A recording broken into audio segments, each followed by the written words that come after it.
What I know is that 70 to 80% of the Indian audience or the Indian population lives in a mental state which is late Bronze Age to early Iron Age. I'm serious about it. I'm serious about it because the belief system is based on feudal mythology. The belief system is based on patriarchal tribalism, and 70 years of independence, we haven't done enough to do two things: to develop a scientific temper at the proletarian level and to dispense the meaning of our constitution at a proletarian level. When a powerful system is cornered, it's at its most dangerous, right? So fascism, when it's cornered, leads to the Second World War. Okay, some country which is continuously, committing genocide, when it's cornered, doubles down on the genocide. Okay, so these are the aspects of, I think, an endangered patriarchal male system, which is deeply cornered and which is doubling down by appropriating other systems like aesthetics, films, popular culture, literature, media, everything. Try and push, because it also helps one thing. It helps bullying culture, and it helps the destruction of institutions, and it foregrounds the power of one individual, and that one individual, divine, semi-divine, extra powerful, extra violent, extra rich, who will deliver the society of all its problems, especially rescue women. Because the image of the powerful man is always accompanied by the powerful man rescuing a woman. The editorial content may change, and the editorial foundations of why the newspaper exists may change. None of you planned it. The editors didn't plan it. It was planned in a corporate boardroom somewhere else. That corporate boardroom somewhere else may have some relationships with the dispensation of the state. And those decisions affect our daily lives. So when a filmmaker makes a film today, there might be a state suppression, not directly. There might be a state suppression in an indirect way, where the corporate company and the studio, which is surviving on its profitability, which needs its films to be sold, which needs theaters to be opened for its film to be shown, which needs an environment of peace.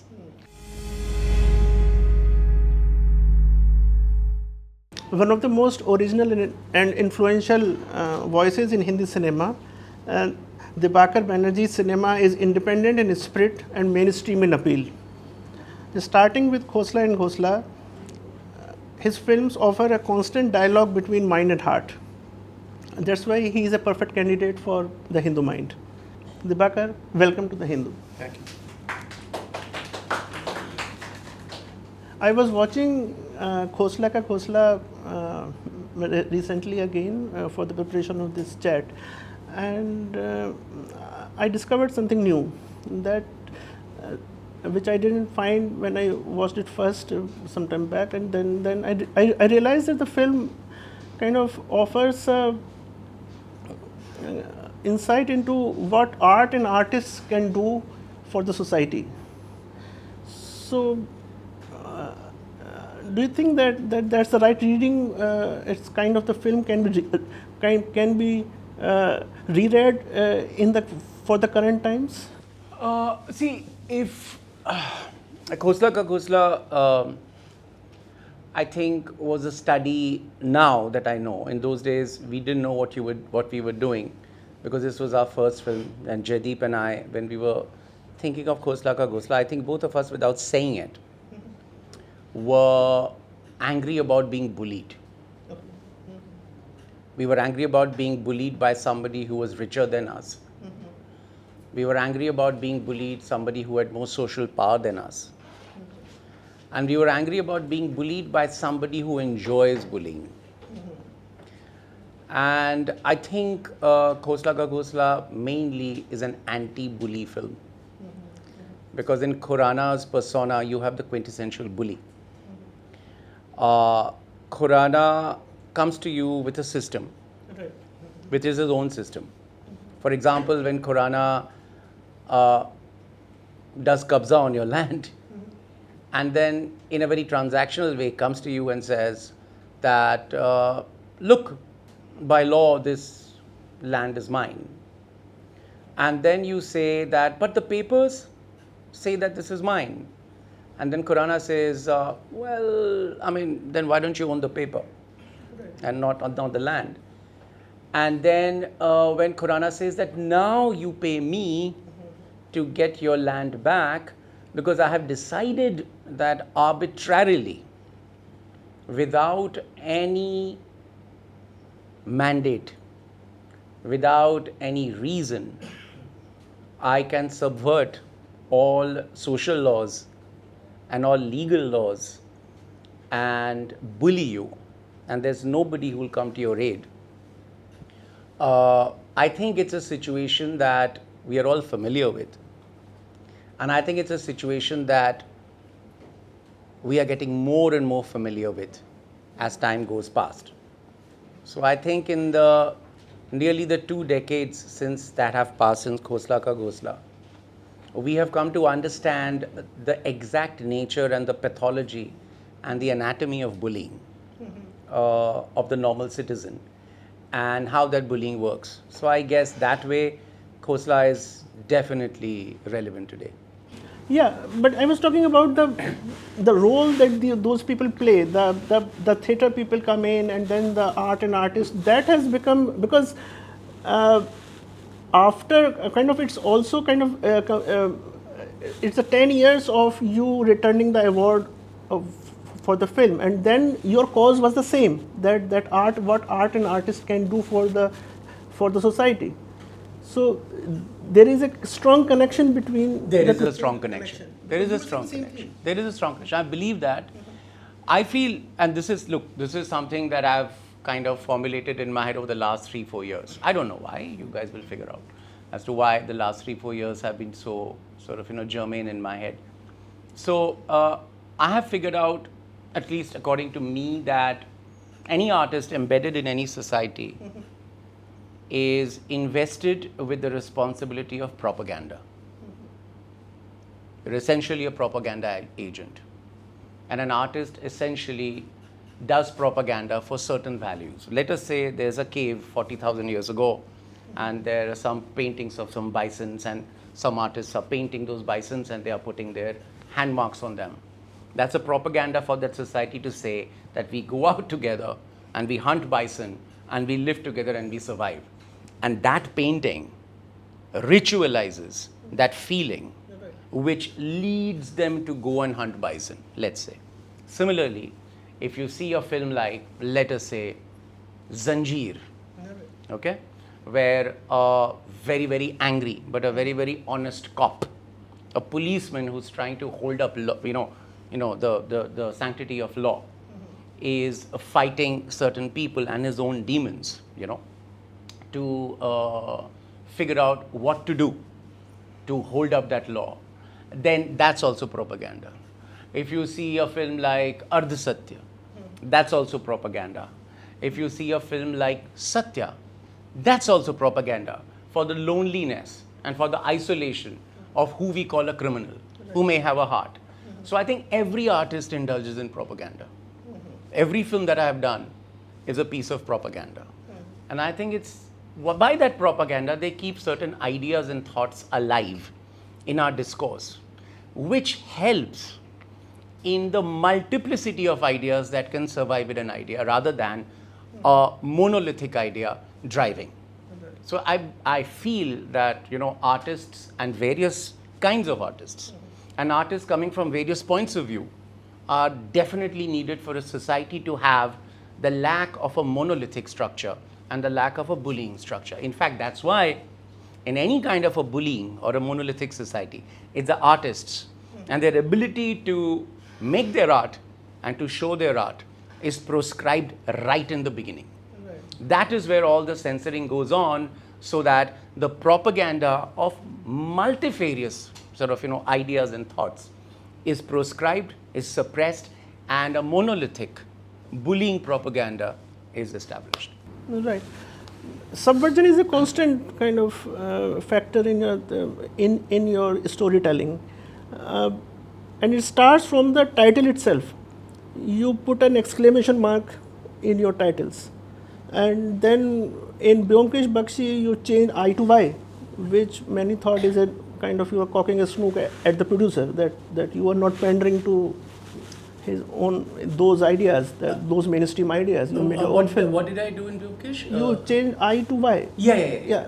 Was it you cocking a snook to your 3-film deal with the producer that I'm not going to? Not really. Not really. My mind doesn't sort of, go into such intricacies. Behind that name, it was simply that anytime that an artist, and especially a filmmaker, you want to put out a film or a book or something like that, I believe we need to stand out. And I believe that, yes, we have to stick to what we have to say. What we have to say may not be palatable. Essentially, there are two kinds of filmmakers in the world. There's one kind of filmmaker who looks at an audience of 10, judges them, and says that, look, I've got a story which should appeal to about 7 to 8 of them. And I'll make that story very successfully, and I'll make that film. Spielberg. Right. There's another kind of filmmaker who looks at those 10 and he says, I don't care about these 7. I want to tell a film that may appeal to these 3. But that film will be extremely core and extremely effective for these 3. Kubrick, let us say. So I would say that if you're out there as an artist and as a filmmaker who's making a film, it's your duty, once having set yourself ideologically correct. Okay, I will speak about this. Once you've done that, then you have to stand out. Then you have to be a little shameless. Then you have to use gimmicks. Then you have to use everything in your power to actually reach the audience, and especially today, in the age of social media, in the age of fragmented attention spans, in the age of, how shall I put it, a pathological society which is running from 1 second of stimulation to another second of stimulation to another second of stimulation. You need to differentiate some or the other how to grab attention and then say what you have to say. Right. So I was just trying to grab attention. No, but Ghosla Ka Ghosla sounds like a telefilm, the title of a kind of a telefilm. That's what somebody said, yeah. But it is much more than that. And then Oil Lucky sounds like a regional film kind of, then it does much more. And now with these, which is your latest film, which you kind of, you are trying to release, it again works like that for some it is tease. I see it as tease. That it has become a kind of a pain, twinge for yeah. So The Tease has a much more prosaic story, because when we started with Tease, the working title was called Freedom. But what I actually wanted was Ghar, because Tease is a film about a home. Tease is about a family. Tease is about a quintessential Indian family over generations. In fact, my main how shall I put it? My main aim was that it will be released in Netflix, and the same audience that saw Ghosla Ka Ghosla and their children who now have grown up, and people who have seen a story of a family as a 10-year-old boy will now see it as a 25-year-old young person.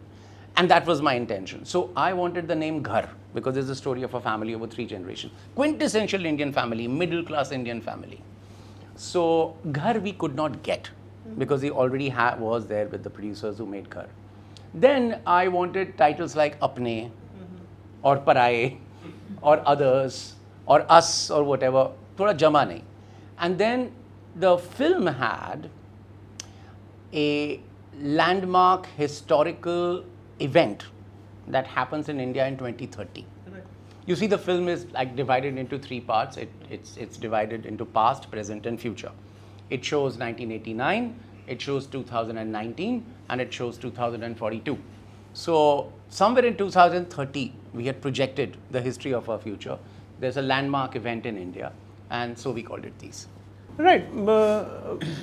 But within that kind of dystopian space, there is a lot of kind of, you feel that a lot of things are happening around us. Yeah. That's what kind of disturbs us. Yeah. And so, but what is the reason that the film could not come out? Because most of your films have political undertones. Yeah. They are subversive. Yeah. And a number of your titles are on the same platform. Yeah. they are still running there. Yeah. So they are still streaming there. So Yeah.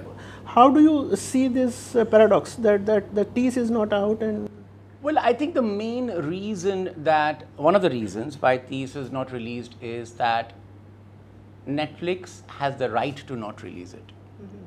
We must understand this implication in its full detail. When a studio today signs a deal with any artist, one of the clauses that any artist signs that says that the artist recognizes that the studio is under no legal obligation to release the film. It's the studio's prerogative to release the film. So that's one part of it. So you don't own your film, which is fine. I mean, that's the way it happens. The usual thinking is, why would a studio which spends money to do a film will not release it and try to make its money back? But sometimes, and as we have come to know very well, our financial concerns, our existential concerns, our corporate concerns, and our business concerns are deeply affected by other concerns. The concerns of survival, the concerns of social prescription, the concerns of bullying, the concerns of why you do what you do, and why do you say what you say, and why do you not do what you not do, and why do you not say what you don't say. So all those things come into picture. So at that point, I was given the reason by Netflix that, look, we love the film, but we don't think it's the right time to release this film. We'll come back to you when this film can be released. So post that, I understood what was happening, and we are in that stage yet. Having said that, Netflix actually has been, in a way, very benign, and they haven't stopped me in doing friend screenings, critic screenings, film enthusiast screenings to spread the word about these in a way that, at least if not through the medium of an official release, but through the medium of having these small informal screenings, I get to make the film survive. Because if the film is not seen, then it's not a film. A book is not a book if it's not read. Right. So it's seen, and then some amount of what I want to say and share is done, and I get some kind of a sustenance Right. and the strength to survive out of it. So on that, I've been supported. So two things. One, you have faced censorship in previous regimes also, and you have Yeah. handled it. So, do you see this normalization of? Do you see it as a kind of a normalization of self-censorship in some sense? I see a change. I see a change, definitely. Let us say we come to LSD. Now I can speak about it. LSD-1, when it came out in 2010, I met the censor board. And in LSD, there was this beheading of this young lover couple that happens in front of our eyes because the man comes from a lower caste. And while beheading that couple, the person who's killing that couple, in fact, the brother of the woman, of the couple, says, "Choti jaat ke kutte." Now that line, the censor board came to me and said, "This line we cannot keep." I said, "Why? He is killing because of his caste violence, so he has to kill. So, so why can't he say it? If he's killing, why can't he say it?" So he said, "Look, if you say Choti jaat ke kutte, then there might be a problem from those who belong to castes which are or were traditionally seen as lower castes, and they might see it as a slight. And because of that, there might be some disturbance of public peace. Will you take responsibility for that?" So I felt like saying that, no, you are there to take responsibility for that. You're the government. You're the state that has said that the caste system is wrong. You're the state that teaches in all our schools that the caste system does not exist. But when we come out of our schools and we see murders and beheadings happening because of caste, we want to go back to you and say that, why did you teach us this if you'll allow this to happen?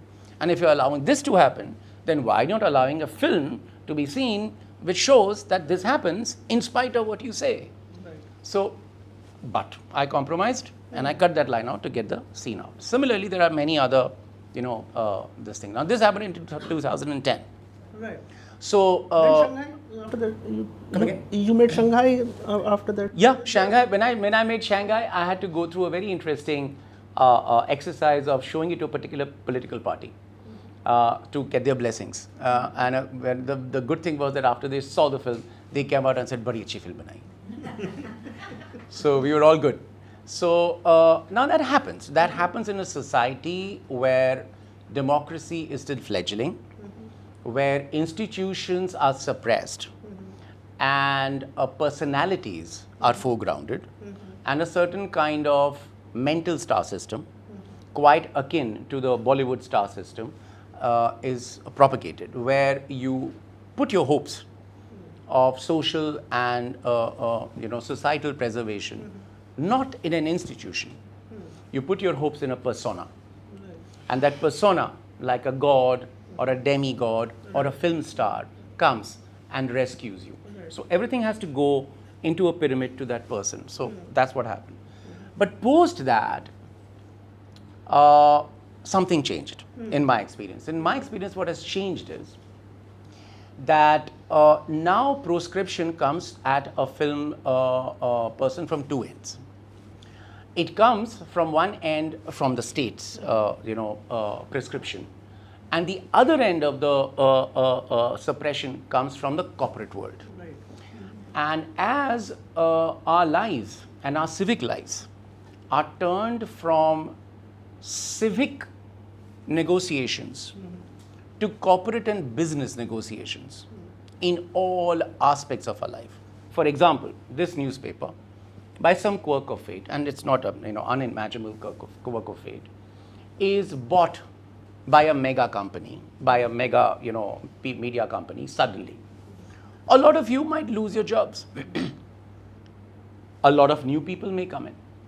The editorial content may change, and the editorial foundations of why the newspaper exists may change. None of you planned it. The editors didn't plan it. It was planned in a corporate boardroom somewhere else. That corporate boardroom somewhere else may have some relationships with the dispensation of the state. And those decisions affect our daily lives. So when a filmmaker makes a film today, there might be a state suppression, not directly. There might be a state suppression in an indirect way, where the corporate company and the studio, which is surviving on its profitability, which needs its films to be sold, which needs theaters to be opened for its film to be shown, which needs an environment of peace around its film as it comes on the platform. When that company sees that I am in a danger, that they are in a danger of not getting their profit, because they exist for profit, because of certain conditions which, without saying it overtly, but covertly make it impossible for them to recoup their investment, then they indulge in self-censorship. Right. Then what they do is that at a corporate level, at an official level, they prescribe what are the kind of films and what are the kind of stories that you can tell. And through that narrative, because they are the ones who have the money, and if they are giving the money, then they decide what kind of stories to be told. For example, they decide, and they are told, and this happens these days, filmmakers are told that you cannot have a Muslim character in this role, let us say. Or this villain's character, change the name. This cannot be like that. So these are the kind of things that writers and directors are facing these days, which come from channels, studios, platforms, corporate entities who are trying to maintain their survival in an environment where their profitability and their existence depends on the state's blessings in terms of being able to carry out their business. So even if you don't face a direct censorship, there are many ways of indirect censorship. Add to it the normal issues of trolls, add to it the normal issues of a violent social goon force, which may stop your theatrical release, which may militate against your release on a platform, which may start a social media campaign, which can tell the audience not to see a certain film. Add to it a certain level of propaganda that the state indulges in, just like a lowly artist is doing his little bit of propaganda. The huge machine of the state goes for a propaganda, the extent of which is huge. and very difficult for one human individual to kind of, outrun. So when that propaganda comes in, automatically there are other ways of, proscription and censoring that can happen, where the director or the producer is scared to even write a story like that, or to even film a story like that. So they, at the level of their, script, start self-censoring. If this goes on for, let's say, 10 years or 15 years, I'm speaking hypothetically. So if this goes on for 10 years and 15 years, then you have a whole generation of writers and filmmakers and artists who have lost that language. Because the practice of going deep into the meaning of things is away, is taken away from them. In fact, these has a sort of, a funny sort of dialogue where the protagonist asks somebody, यार मेरे को एक किताब लिखनी है यार, बातें बहुत हों, लेकिन बात कुछ ना हो. That's the only way to get published, So he is trying to do that. So we are all practiced and pushed and coerced gently or not so gently into falling into that format. And imagine a 22-year-old writer, 25-year-old writer who's starting on his first film.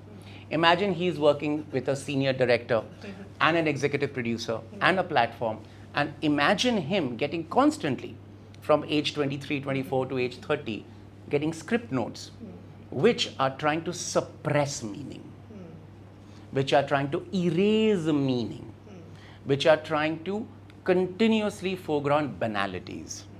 Then there is a whole generation of artists and writers who are only used to this discourse. So that's how it happens. And simultaneously, what's happening is that we have that, in mainstream, we have that tough male bearded man who is out there to save the world. That is kind of, when the mainstream, when this kind of self-censorship is happening, simultaneously we have that kind of cinema kind of thriving. There is no, and secondly, there are young filmmakers who are not going out to, if they want to say something, they are going for foreign funds to come out, to go out to say something. For you, it becomes a bit difficult because you are in the mainstream space. Well, I'm in the margins. I'm in the margins of mainstream, and I enjoy it. Yeah. I enjoy being marginal on the mainstream. But you are not trying to preach the converted, right? Not really. That my dream would be, as I said, to show these to the audience of Ghosla Ka Ghosla. Right. Like Netflix is allowing you to access critics, etc. But your goal is to reach the audience of Ghosla Ka Ghosla, right? Well, if these had released on Netflix, I'm sure, because of my name and because of my past filmography, a lot of the audience of Ghosla Ka Ghosla would have watched Netflix. Also, the approach of the film Thieves is not something which is esoteric. It's actually a funny, humorous, bitter, sad, tragic family tale, where people are fighting, squibbling. It's got a bloody cookbook in it. It's got a recipe book in it. So, it's about how we live our lives. So, coming back to your first question, which is an important question. See, patriarchy is something that we have experienced for the last 5,000 years, maybe 10,000 years. And we are seeing it in all aspects, because any dominant ideological system, what it does is, it co-opts other systems. So patriarchy will, co-opt consumerism. Patriarchy will co-opt some other artistic ideology. Patriarchy will co-opt, aesthetics. That will happen. That has happened in the 70s, 80s, 90s. We are seeing it today. That's not really very different. What I feel is different is that the depicted powers of the violent male hero are going on increasing and increasing and increasing. Now the violent hero can have both his hands tied behind his back and fly through air and kill a lot of people and win a battle. Very interesting sequences. I loved it. And I think he was doing it for the right reasons also. So I was with him. But when you have many such films which are talking about well-muscled men flying, shooting, killing, beheading, fighting, bleeding, making other people bleed, killing thousands of people, I think in this there are two things that are happening. One is that you are hearing the beleaguered last cry of the male gender, whose whose, how shall I put it? The male genders, and I'm not talking about the males here, I'm talking about the male genders design to control a world through a man-made system which it continuously pushes forward as divine or as natural can be seen. However, we don't have the language to understand and challenge it at those terms. Similarly, when a powerful system is cornered, it's at its most dangerous, right? So fascism, when it's cornered, leads to the Second World War, okay? Some country which is continuously, committing genocide, when it's cornered, doubles down on the genocide, okay? So these are the aspects of, I think, an endangered patriarchal male system, which is deeply cornered and which is doubling down by appropriating other systems like aesthetics, films, popular culture, literature, media, everything, to try and push, because it also helps one thing. It helps bullying culture. And it helps the destruction of institutions. And it foregrounds the power of one individual. And that one individual, divine, semi-divine, extra powerful, extra violent, extra rich, who will deliver the society of all its problems, especially rescue women. Because the image of the powerful man is always accompanied by the powerful man rescuing a woman who's waiting to be rescued. So all these things come together when you see it in that light of a bully being cornered and desperately trying to tell you that you need bullies, you need bahubalis to survive, otherwise you'll be lost. In your last two films like LSD2 and now Tease, you are also talking about how technology is dehumanizing us in some sense. And so talk to us about that it's a very interesting take on, we are becoming more scientific but less kind of rational these days. So it's a very good question. I feel that, okay, this is my theory. We are seeing this at a confluence of an endangered patriarchy, as I said. But we are also seeing this at the confluence of another phenomenon.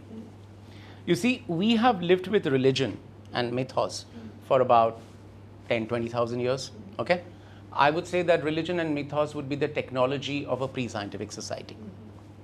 When a Vedic ritual says that you do this mantra, and this benefit will come to you or to your household or to your tribe, it's actually science, pre-science. It's a formula to survive.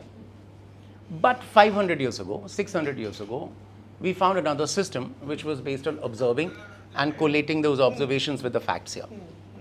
That's called science. And it happened in Europe, Renaissance happened. We were colonized. In a weird way, we took on that science. And now, today, in India, the scientific society and the feudal society and the pre-scientific, roughly late Bronze Age, early Iron Age mythic society are existing together. So that clash leads to us living in several systems which are trying to co-opt each other. So the social media, which is absolutely scientific and based on algorithm, is now trying to tell you that how on a certain tithi you have a better chance of finding a girlfriend. So, look at the connections of these things. So that part is happening because we are dealing with 2 or 3 systems which were designed for 2 or 3 different societies, tens of thousands of years apart. But at the same time, our destruction of our institutions and our destruction of a system that creates equality is responsible for this situation. It is not an India phenomenon. It is a worldwide phenomenon. Today, from the 80s onwards, you guys are experts, you guys know history, till the 1980s, capitalism had a kind of a control mechanism built in where it was not trying to be everything. It was not trying to sell everything, and it was not trying to buy everything to everybody at the same time.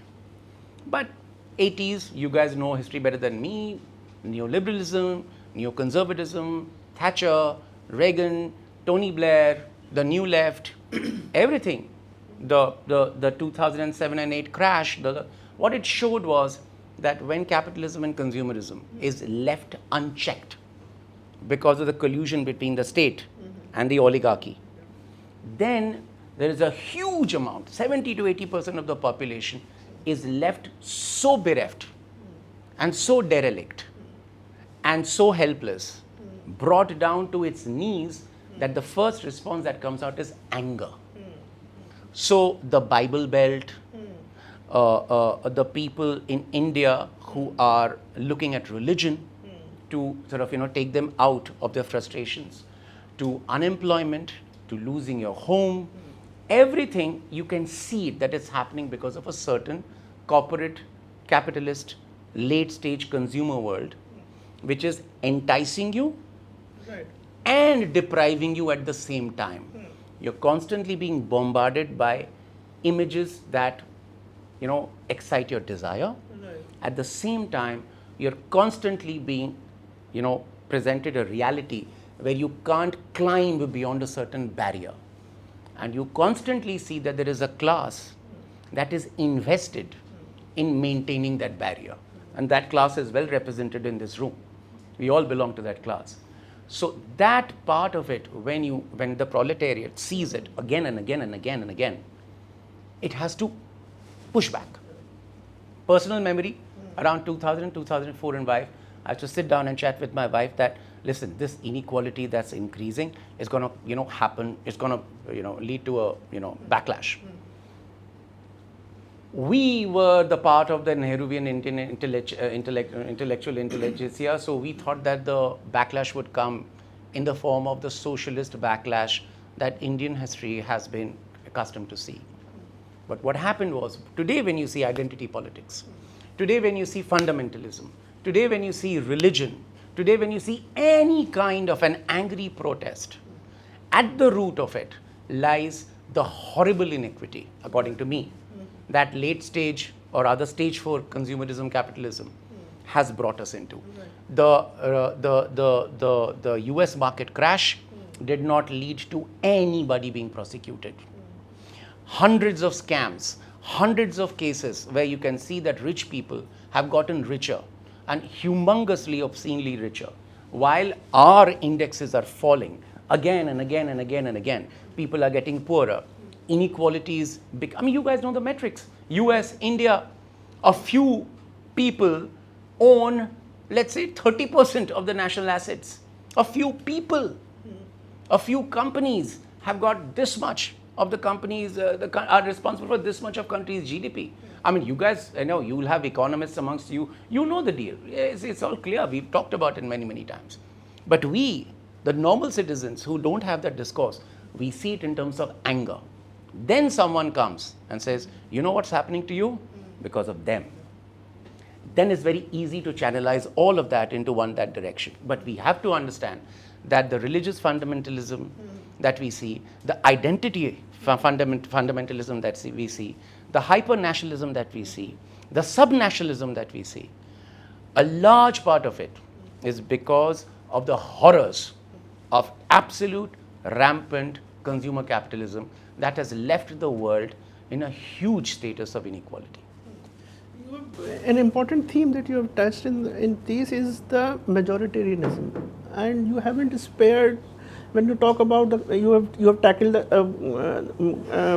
Kashmir.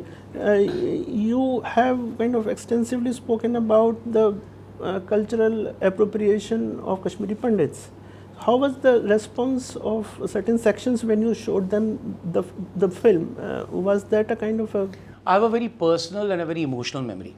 After a informal screening with young people, a 24-year-old Pandit girl, she stood up and she, in a very emotional way, what she had to say was that I've always felt invisibilized. After seeing this film for the first time, I feel I'm seen. After seeing this film, for the first time, I feel that I'm not being categorized and I'm not being sold and I'm not being kind of put on a slot of a victim in an obscene way. I'm seeing my family, I'm seeing my mother, I'm seeing what we went through, and I feel I'm seen. It's the biggest reward that a filmmaker can hear. Right, and you have given so much importance that you yourself have given voice to a Kashmiri character, a Kashmiri Pandit character in the film. How was it kind of? No, that was coincidence because there's this character in the film who's kind of always on the phone and we only hear him on the phone. And we were getting nice voiceover artists and actors to act that out. And they were acting. And my film is about our mothers, our sisters, and that class of Indian women who for the first time in absolute tandem with Indian state in the 60s and 70s came out of their homes and started working for the government.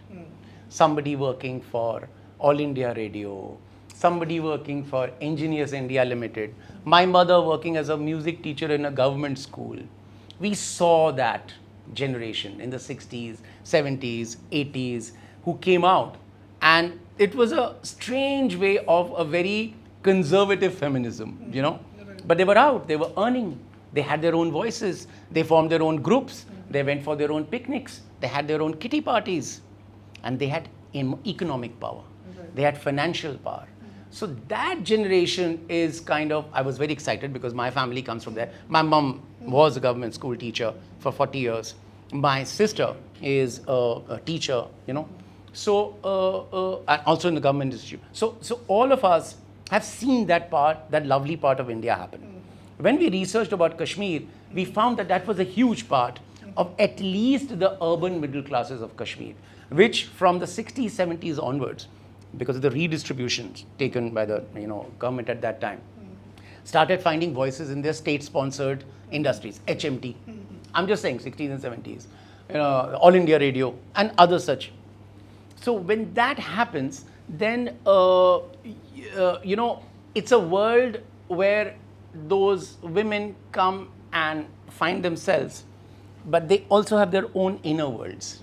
So in the 80s, if somebody is having an unexplained romance on the phone with somebody, you can't really call it something, but you just want to speak to a friend that you knew when he was 15 and you were 16 or when you were 14. And that person is a Pandit and you're a Muslim. It doesn't matter. You remember the lanky, tall, lambu boy. Yeah. You don't remember whether he was a Muslim or a Hindu. You remember how he was tongue-tied in your presence. You don't remember whether he was a Muslim or a Hindu.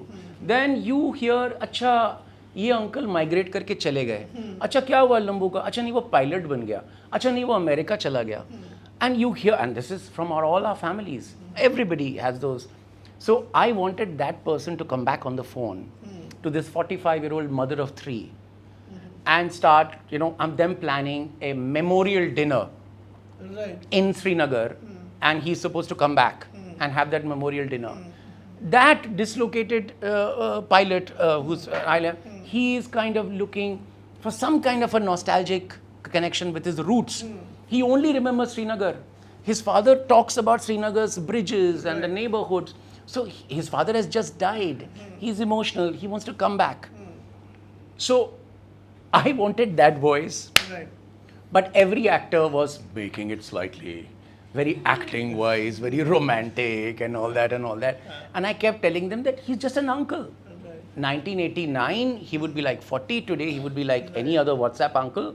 So, I mean, he's just a guy, So, I have a kind of a unofficial PhD on uncles. I have sort of, watched them from my childhood. Right. And if you see everything from Khosla Ka Ghosla to all my films, uncles have again and again come back. You see the uncle telling Jaideep's character in Sandeep और Pinky Farrar कि आप surgical action क्यों नहीं करते, surgical strike क्यों नहीं करते. So I thought that he was just a young uncle, and I thought that I was, after trying with 3 or 4 actors, I thought that he would be the best. I would be the best person to work out that uncle thing, because one thing about being uncle is you don't. How shall I put it? There are many things that you want to say, but you can't say. Yes. You don't have the words for it. Right. An uncle can never say, I love you, beta. An uncle can never say I miss you. An uncle can never say कि मुझे गुस्सा आ रहा है लेकिन क्यों आ रहा है मुझे पता नहीं. An uncle can never say कि तू कहाँ जा रहा है. And if the answer is कि मैं यहाँ जा रहा हूँ, अच्छा ठीक है कब आ रहा है बता दे मैं वेट करूँगा. An uncle will say क्यों जा रहा है. So these are the kind of things that we are taught, and again it comes back to your original question, which I really appreciate, that at the end of it lies patriarchy. And the control of one male at the apex. And he's being taught that everything that will happen according to his system.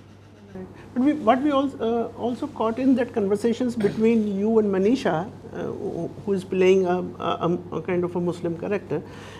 Not kind of. Definitely a Muslim character. So their conversation kind of brings out the insecurity of the uncle in his voice, and she is sounding confident. Yeah. In other parts of India, it's the other way around. Yeah. When you have a voice, we say all is well. Yeah. And the voice from the other side of the phone sounds very anxious, that you don't know my reality. Yes. I'm glad you brought it out because सब ठीक है, and all is well is the prerogative of those who have it. Right. And those who have it, I have never seen a situation where those who have it are the 100%. Actually, I've only seen that those who have it are 15 or 20 or 25%, and 75% is they don't have it. But the 25% keeps on saying we all have it, we all have it. The rest of the 75% who don't have it, a large part of them, they see this leading persona saying we have it, we have it. So they, like zombies, keep saying we have it, we have it, we have it, which in fact is the last scene of LSD 2. Right. Where, there is this leader in Metaverse who's telling them all that, bring out your pain and it's all going to be good, it's all going to be good. Look at me, trust in me, look into my eyes, trust in me. So that's what happens. And then we have a character called Gasha, who played by Nasir, and it seems to me kind of a person who is a beneficiary of direct benefit transfer scheme. How do you see that kind of person who says that don't write anything complex, write straight ABC, and who is categorized as D? It's very, very kind of. I mean, I appreciate that question. Look, one thing I found out over my life and during my research is that the success of caste system, and I don't support that success. I'm completely anti-caste. The success of caste system is that all the other religions that exist in India, which deny caste, have developed their own brand of caste system. So we know it very well in Islam, we know very well in Christianity and Sikhism and other such religions which exist in a real space in India, because the caste system is a social reality that seeps into whatever ideological reality that may be in. So when we were researching, and this is a very common thing, and I found it in Bengal and I found it in Kashmir, is that let us say you are an urban family which probably 2 generations ago has come from a village to Srinagar or to Calcutta and started working and started prospering and become a financial become better financially. Your household chores increase. So what you do is you reach out to your home village and you reach out to a distant cousin or a cousin's cousin or somebody from your extended family, from your extended tribe and caste, and get that person to the household. For example, our researcher was in a house and she was asking that ये कौन है जो ये पानी दे के गया? तो ये हमारा भाई है. So he's bhai or he's dada or he's chache ka ladka or whatever. But what he is that he's a servant who's living in that house, who's been given food and everything. And it's a social system. Sometimes he's of a lower caste also in terms of the social system. So that's the beginning of Gasha. The core of Gasha is that he has no agency.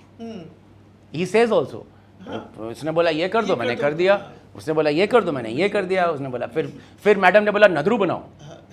So in fact, his last dialogue is, मैं नौकरी छोड़ना चाह रहा था और madam ने बोला नदरू बनाओ. So, so he's completely no agency, no decision-making powers, no choices, and yet, like a limpet, he is stuck to the family. He's been co-opted into that, symbiotic system where he needs the family for his survival, and the family needs him to, delegate the onerous chores of everyday households. And this system we can see in every family, every traditional family, and this was definitely there in a normal middle-class Muslim family in Srinagar in the 80s. Is he the voter every party tries to reach out during elections? I have no idea because I have a feeling that with each and every constituency in India, who you reach out to and what you reach out with and what you do with that reach out changes.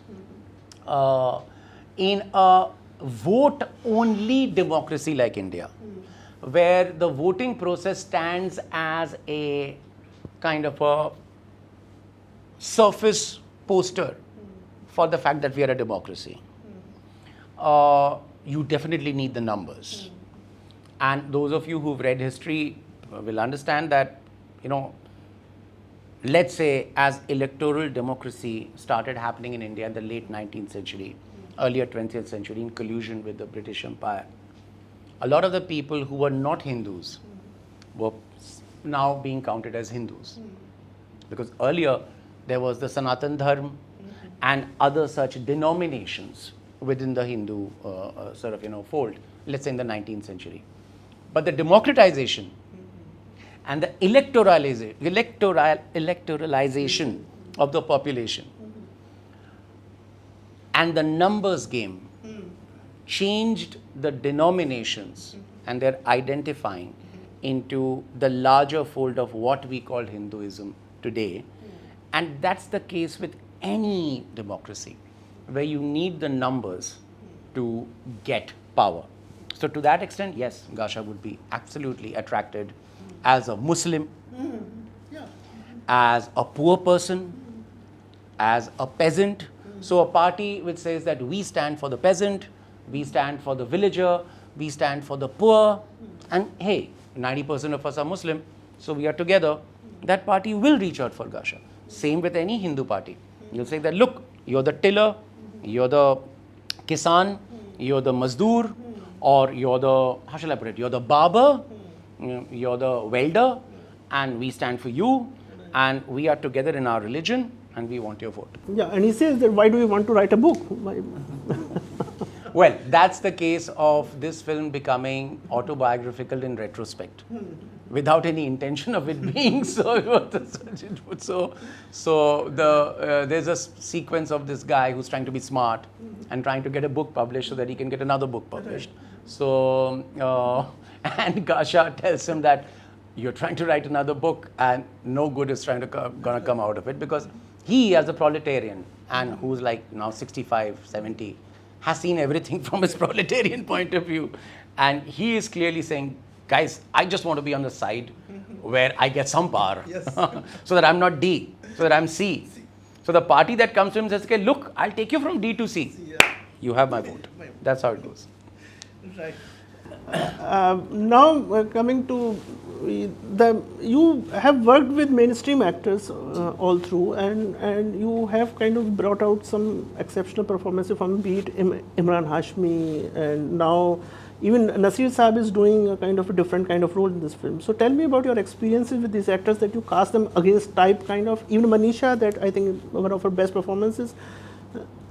Look, Bollywood has a lot of good actors who are kind of imprisoned by the Bollywood system and are kind of imprisoned by the range of subjects, and now even more imprisoned by the proscription and the censoring and the self-censoring that's happening all over to display their talents. They have only 2 or 3 avenues, okay? Either become an angry young man or an angry old man, or become a couple who are in love with each other. God knows why they're in love with each other. Nobody knows, but they're in love. So there are 3 or 4 routes left, and they are trying to sort of, show all their talent through that. I have a feeling that our real life has much more diversity to show acting talent. Imagine a person who makes pornographic films in his spare time while acting as an assistant of a video channel stringer in 2012, and he also has, you know, ambitions of becoming something bigger. This character will not be readily written in Bollywood.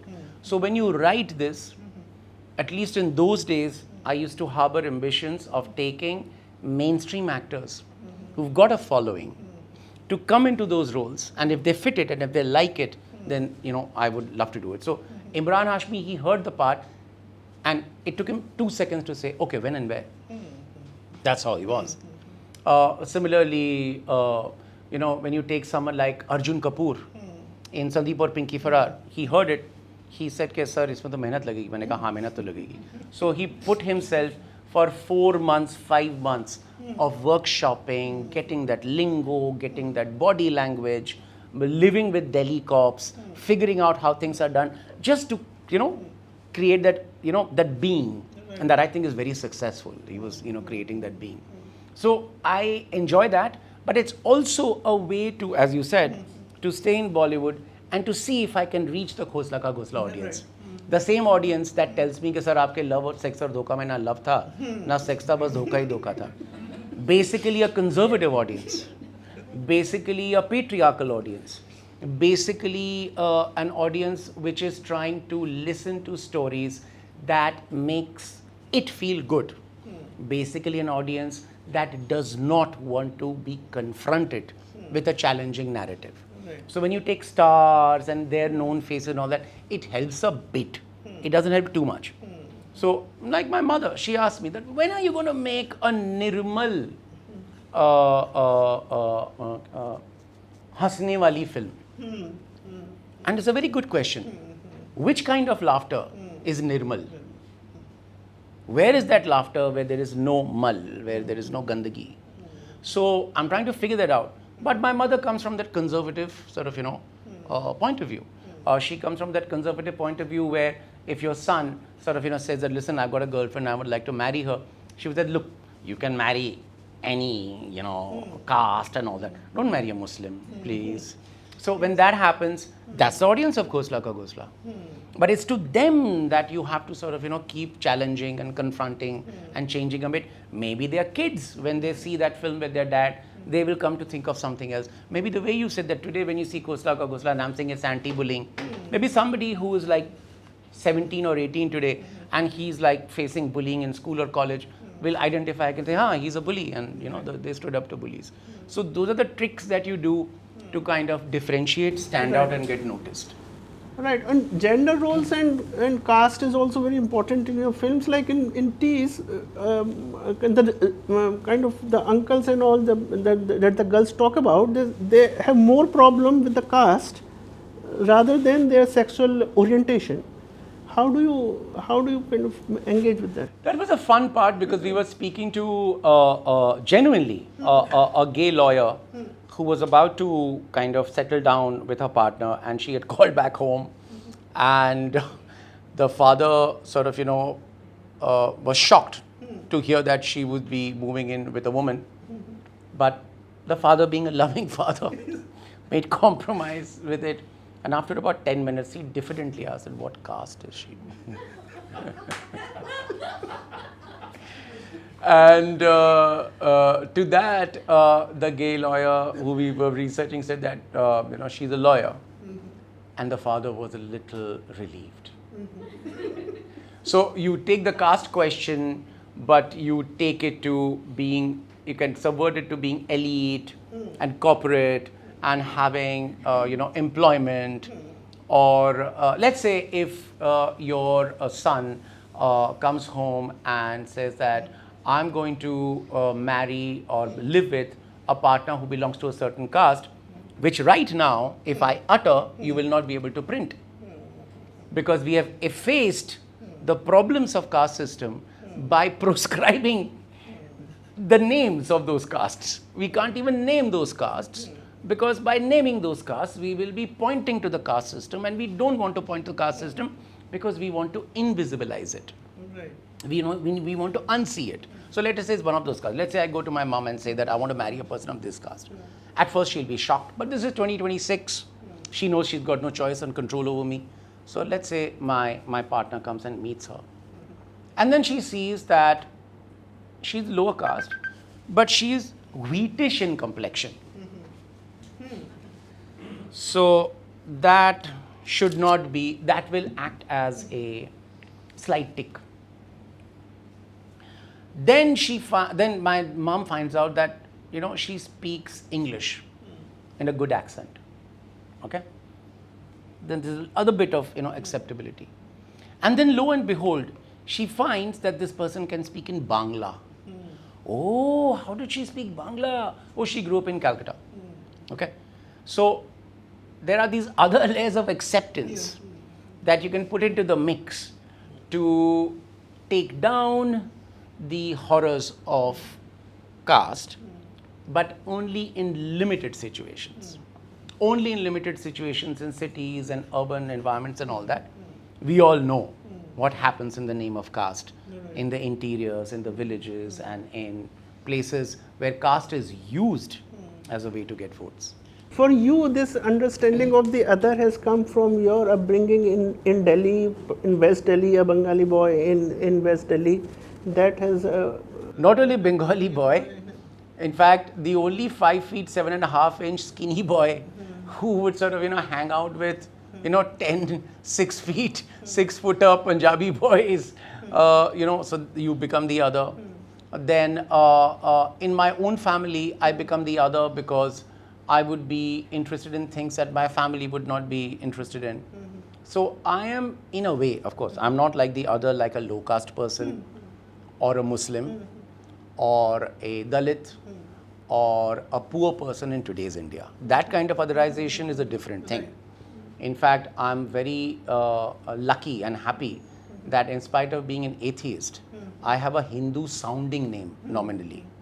Okay, so I'm very lucky to have that, and I am, I accept that, I've been, by luck, I've been given that name, and it's easier for me to survive. But these other kind of otherizations, I've always felt like I don't belong anywhere, and I've always been outside of a group while observing it. I don't know where it comes from. I mean, only my therapist will be able to tell. Talking of therapist, when tease was became a tease, did you require some kind of? Oh, I did.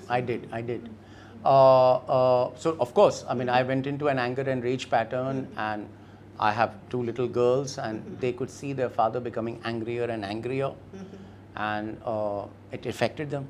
But fortunately, my wife, my family, they gathered around me, my friends, my relatives, they gathered around me, and I got therapy, and I kept working and working and working. And today, I think I'm one of the luckier ones, where whatever happens, there's a lot of sadness, there's a lot of grief, there's a lot of suffering. But anger and rage is probably much, much less. And that's the key. If you're angry and if you're rage-filled because of something that has happened to you, that anger and rage can be exploited. So it's better not to have that anger and rage, but easier said than done. Easier. I'm part of the elite upper middle class section of India. My income is probably, it's reducing over the years, but I'm still in the top 1% of the country. Okay, top 10%, 5% of the country.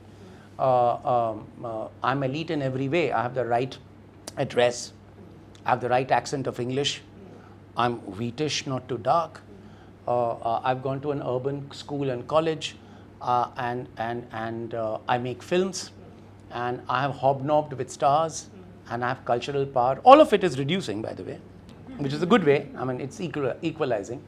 But that gives me enormous privileges. Right. So it's easier said than done. Among your contemporaries who had kind of an independent streak, your films are more kind of musically inclined, and that comes from your understanding. You write the lyrics of that part is less written in some of your films, like the Shanghai song, which became so popular.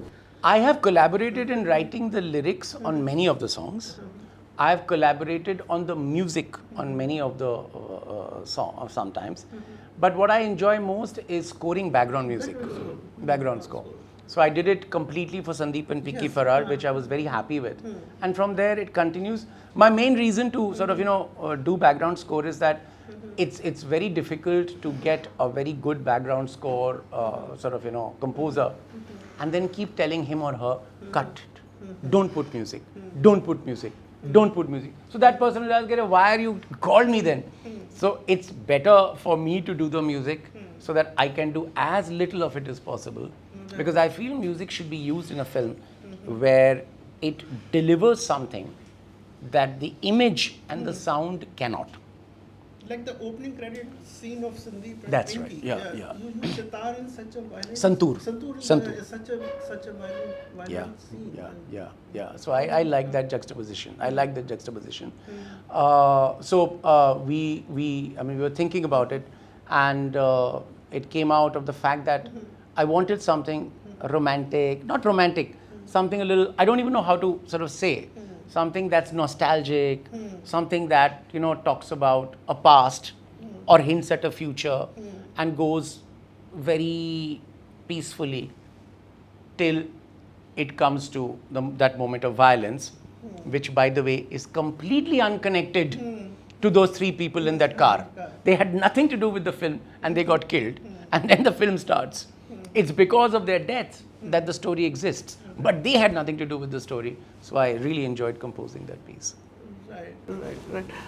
And the metaphors, how do your films are kind of filled with lots of metaphors. Like I remember the Shanghai in Shanghai the sweeper kind of mops the floor when they were talking about evidence, and it's a kind of a... One very interesting thing about metaphor is that if you use a visual metaphor, it's less conscious than a literary metaphor. So often filmmakers like us use a metaphor not being conscious of it. And it's critics and people who see the film, they define that metaphor. So when I was shooting that scene, I wanted to show that they were not prepared for that inquiry commission to be set up. Right. It was set up in one day because the government wanted to whitewash the incident, as they always do. So they wanted to set up the government, that space, and they were hurriedly cleaning. Right. It's basically a room in a school. And they were hurriedly cleaning that room. So that's how I wanted it. Before that, he was cleaning the pool. I forgot. An empty pool. Empty pool. So I guess filmmakers don't know their subconscious when they are making a film, which is might as well as it can be. And, it's for people who watch, and critics and analysts and other such people who make meaning out of that, which is good. It was not conscious. Not conscious. I was just trying to show the absurdity of the place, an empty pool, a classroom which is being cleaned for a hurried this thing, the basketball that jumps into the room, and everybody sort of not knowing what to do. So I enjoy those situations where a situation intended for one thing turns out to be another thing. For example, a rat, if it sort of comes out of one of the AC ducts right now, it'll completely change. So, we'll completely forget what we are talking about, and we'll completely focus on the rat. So I love those kind of juxtapositions because it's an alienating device. It helps you show any situation in a way that it's a little away from it, and it shows it to you in a new way. Has your advertising background helped in some sense in forming Hugely. this visual language? Hugely. In terms of the technical aspects of it, I had made about 50-60 ad films before I started Ghosla Ka Ghosla. So by the time I came there, at least the techniques of filmmaking were not alien to me. In fact, I was storyboarding my sequences and all that, and one day Anupam Kheran asked, "Aap ye sare scenes storyboard karte hain?" I said, "Haan." So he was very impressed by that. But what it did was that it helped us kind of cut down wastage. For an independent film to start, if you don't storyboard it, if you don't know what to do, if you don't economize it, then you'll spend money and then you lose power. So those kind of things, then knowing your visual language, where to put the camera, which lens to use, how to sort of go from one aspect of the scene to another, lighting, you get a general window and insight into it. But after that, the differences between ad filmmaking and feature filmmaking start coming in. But you kind of know the basics to know the difference. There also you disrupt a lot. Like Madan Mohan's song in a Coke ad, that's Which one was that? the Tum Jo Mil Gaye. Right. That, yeah, I mean, I guess, see, the thing is, popular culture is popular culture. And Tum Jo Mil Gaye Ho, I'm a little embarrassed. It's such a lovely, deep song. Ke Tum Jo Mil Gaye Ho, Ye Jahan Mil Gaya Hai, is something, it's said very beautifully about, let's say you're 27 and your girlfriend comes. You feel that and it gives you. So we just took that and sort of kind of took it to another level to, sell a bottle of Coke where it's like a guy who's thirsty in a hot bus and a woman gives her a bottle of imaginary Coke. So it's like the guy saying, this is all I needed at this point. So it came out through brainstorming. I think Prasoon was in the room also, and it came out through that. Ideology, and do you have any political party that you do think comes closest to your ideology? Equal society, secularism, Congress. Sorry? Equal society, secularism, Congress. That's plain. Yes. Sorry?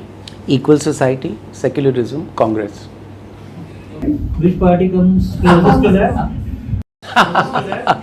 Well, the thing is that I feel that when you're taking a political choice in a democratic, postmodern society, you don't have a choice between good and evil. You have to choose between two evils. Otherwise, it's not a choice. So I choose that evil. Dibakar, isn't your first film, Pushpa, the benchmark you keep going back to, even at a subconscious level? Not at all. Not at all. In fact, and Jaideep and I have had several intense discussions about it. In a way, I have always tried to